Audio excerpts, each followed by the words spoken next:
Meanwhile, President Trump sort of dropped a bit of a bombshell yesterday in an interview with Bloomberg in which he said he was open to a gas tax, presumably for infrastructure. Michael Burke is the CEO of AECOM. It's one of the world's largest infrastructure companies. He thinks we should keep all options on the table, including a gas tax, to do just that.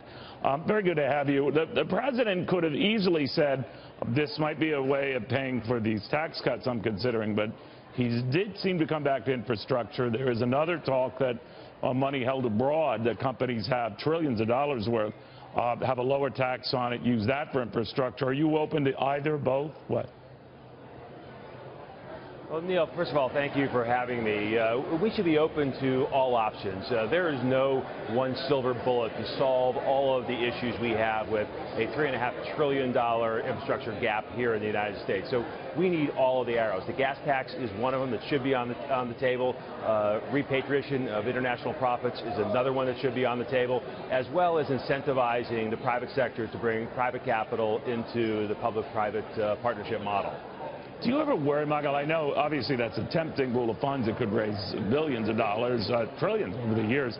But we spend, depending on the numbers that are reliable here, between gas taxes already in place, state and local levies, and transportation, excise-related taxes, over $100 billion a year on presumably infrastructure spending. And yet, almost everywhere you go, bridges are falling down, highways are in bad repair. Is there any way to make sure that this money that is targeted for infrastructure goes to infrastructure? Yes, Neil, there's many ways. First of all, we should understand how much we're actually spending on infrastructure here in the United States.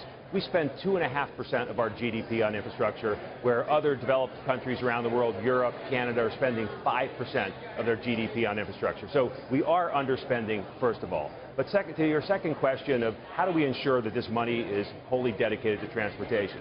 First of all, the gas tax does that. The highway bill and the gas tax is wholly dedicated to transportation.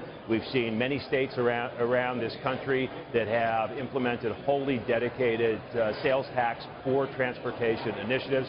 We're seeing it here in Los Angeles, where we had a ballot measure in November that raised $120 billion over 40 years with a dedicated sales tax to improve the surface transportation in this city.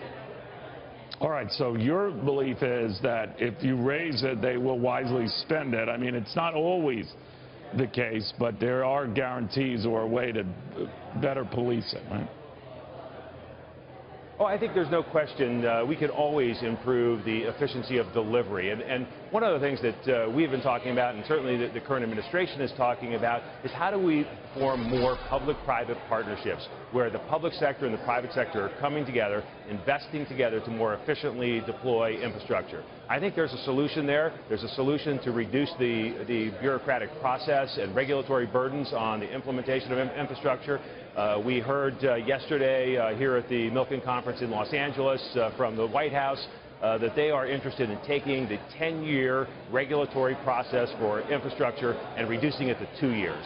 That will significantly increase the efficiency and deployment of the capital that we're talking about. Michael Burke, AECOM CEO. Thank you. Thank you for having me, Neil.